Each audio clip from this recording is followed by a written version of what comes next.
Hi. I don't usually like doing videos. I try and do them relatively infrequently, but I had a client this week that asked a really important question that I felt was relevant to a lot of people. So I felt called to share this video around the answer that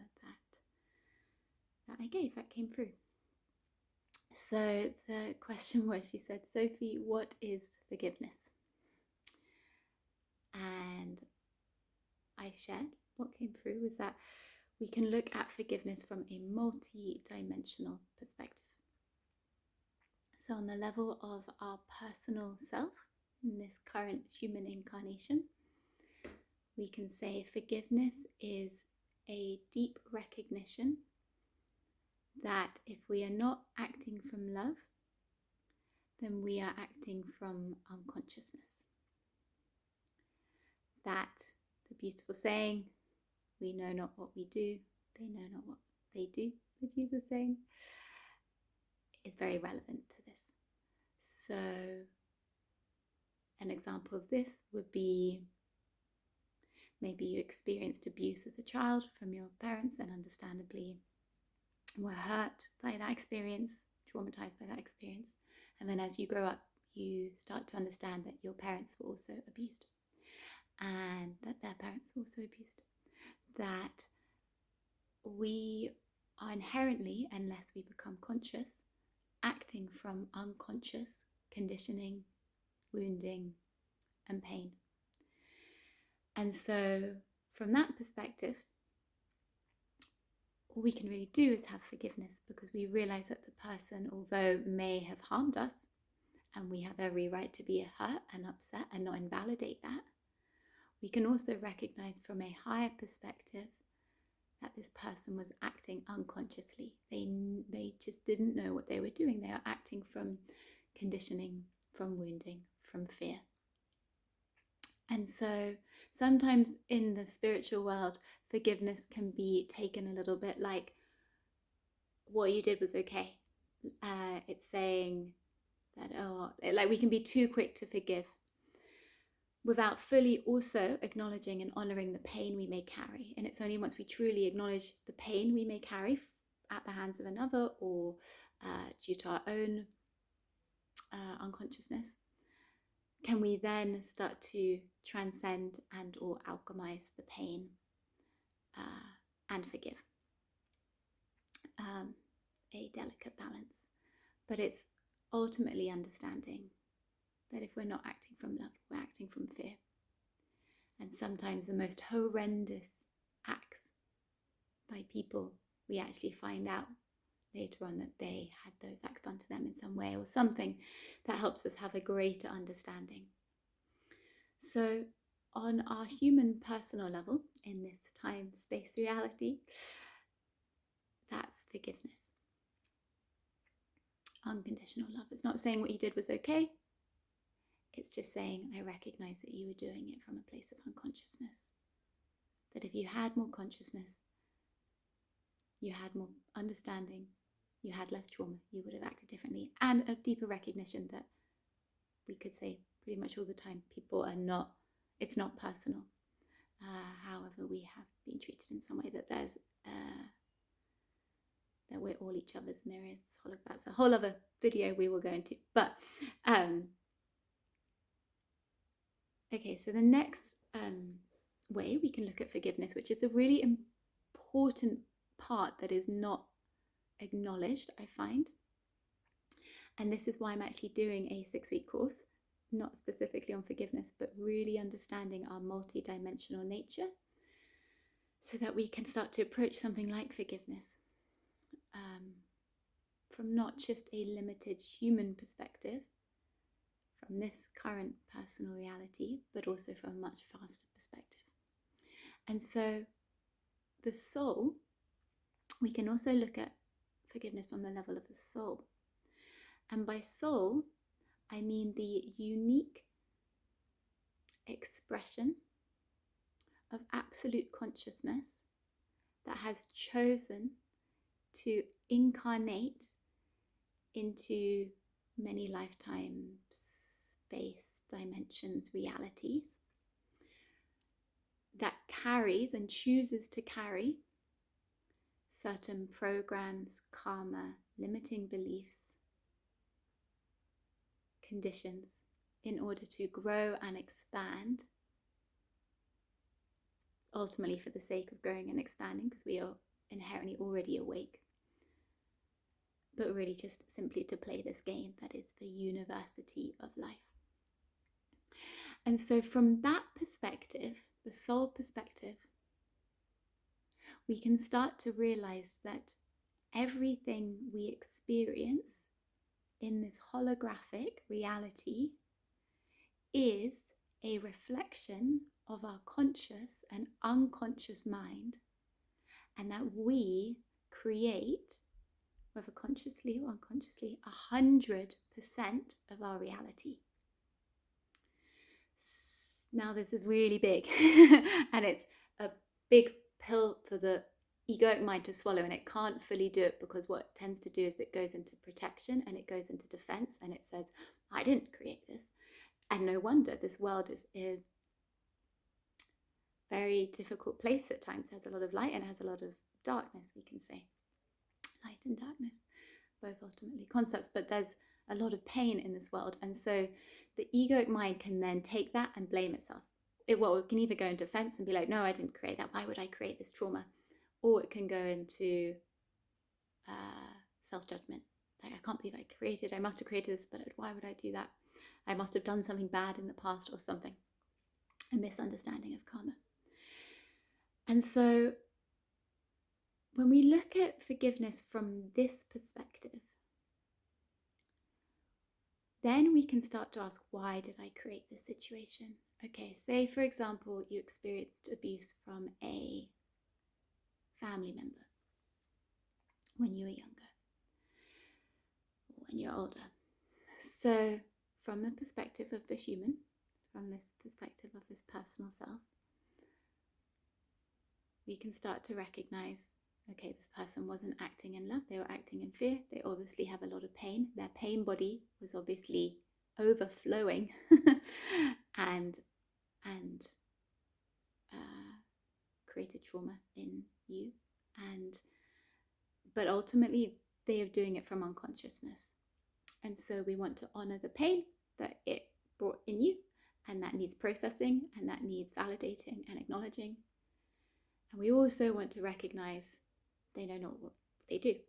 And that by us holding on, and I know this firsthand, by us holding on to the anger, resentment, whatever it might be, maybe justified, is also ultimately, after a period of time, only hurting ourselves.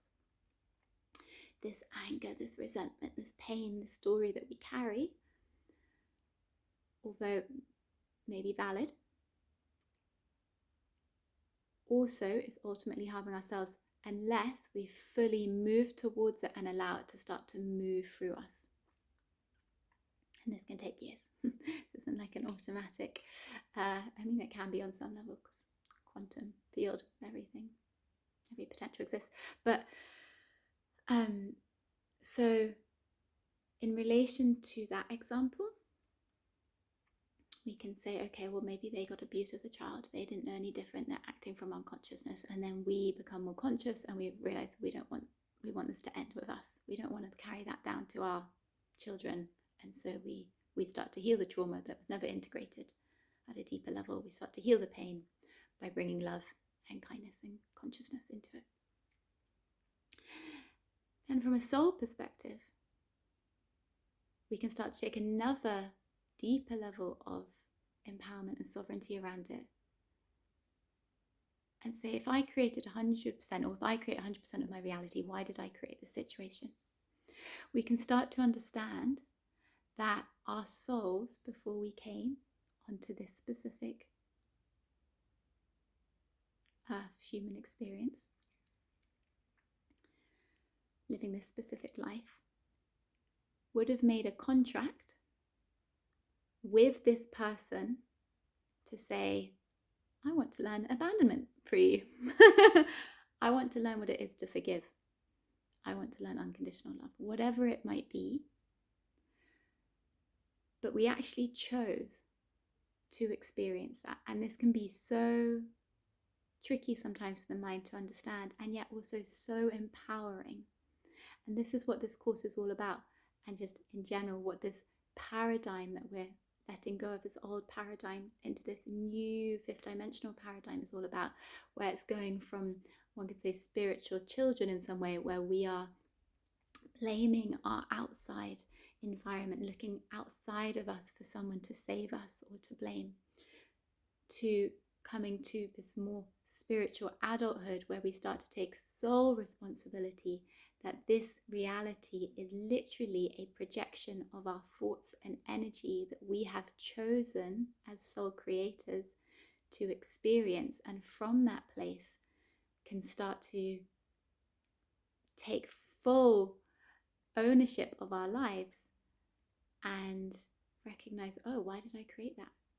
What karma did I want to clear or heal? What limiting beliefs did I want to clear or heal? What programs would I have wanted to let go of? Without judgment. And so forgiveness from that perspective is recognizing that you ultimately created it on some way, although it may seem mad to the mind. The mind would be like, why did I create this? And don't worry, I know that experience. What, am I completely mad? But we do it from a much higher vantage point, from a perspective of the soul that knows this is literally a projection, as in your inherent soul, your light, your wholeness is untouched by whatever it is you choose to experience in this life, this game of life. And this leads me on to the third way we can start to look at forgiveness and understand forgiveness, and that's from the level of the absolute, the level of the infinite stillness that you are, that is beyond any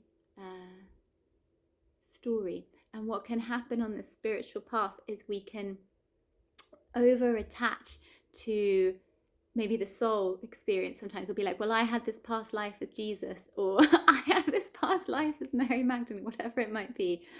It's still just a story. It still exists on the level of mind, time, space, or I'm from this star system, whatever it might be. Beautiful, helpful, gives perspective to maybe why we might be experiencing certain situations this lifetime, why we may have chosen certain situations, because it's not happening to us, it's happening by us. We are like, have chosen. Two, coming back to this inherent stillness, the infinite peace beneath the narrative of the mind, that is inherently whole, inherently awake, and that there is no need to forgive, because the forgiveness truly only exists on the level of the mind and the person. God, although we have been conditioned to think otherwise, is not in the sky choosing whether to judge or not, whether we're good or bad. God, this inherent consciousness from which all of life is created from, including the soul, is not judging. It's inherently, one could say, impersonal, but hardwired to love. Infinite love. There's nothing to forgive on that level, because it realizes that all is the mind and all is inherently innocent. It transcends the concept of forgiveness, because it recognizes that we have chosen to experience all these experiences, and that if we're not acting from love, we're acting from fear or unconsciousness. And so forgiveness from these perspectives, we can see that it really honors our multi-dimensional nature, which we as a collective on this planet at this time are being called to remember and step into ever more fully. I think what can happen is we can get stuck in one or the other without really honoring or integrating or acknowledging each of them. So for example, we can rest as awareness and just stay there, and we can become disembodied and not honor our human experience that we have also chosen to incarnate and embody and experience. And we can stay fully rooted also, potentially on the other end of the spectrum, in the human aspect, and stay as almost a victim, and life is unfair, and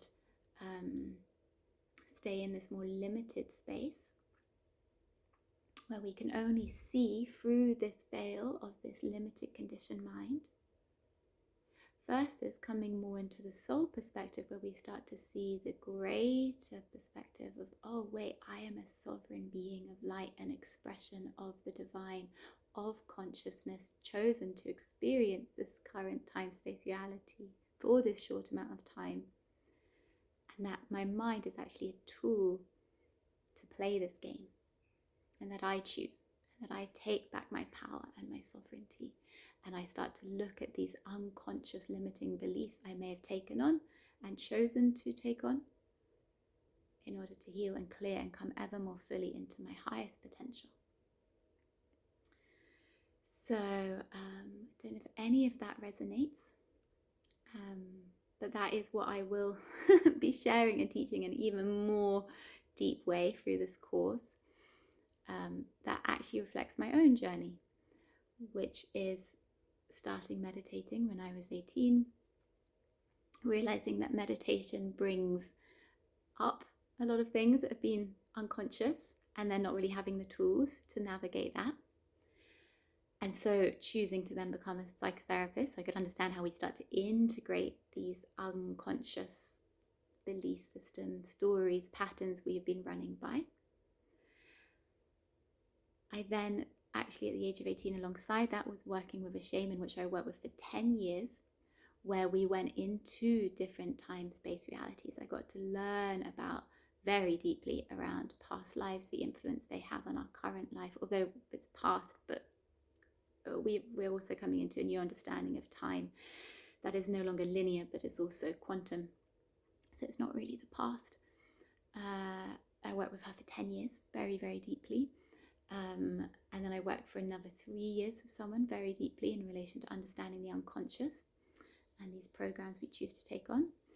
And then at the same time as all of that, I also had a very deep awakening where the self spontaneously dissolved in my early 20s, and I experienced the infinite stillness, inherent vastness, fullness, emptiness that we are, and have been personally integrating that into every cell of this being.